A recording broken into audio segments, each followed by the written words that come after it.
విద్యార్థులు, ఈ బాటిల్ చూశారు కదా, ఈ బాటిల్లో నీరు పోసి ఒక ప్రయోగం చేద్దాం.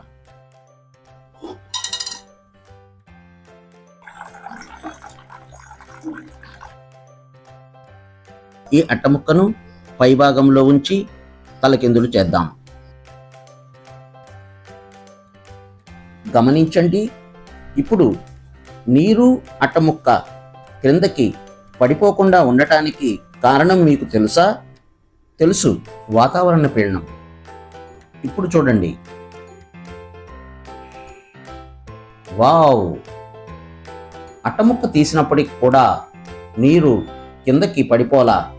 దీనికి కారణాన్ని మీరు చెప్పగలరా? తెలిస్తే కామెంట్ బాక్స్లో తెలియచేయండి. లేని పక్షంలో వేరొక వీడియోలో మీరు దీనికి కారణాన్ని, సైన్స్ సూత్రాన్ని మీరు తెలుసుకోవచ్చు.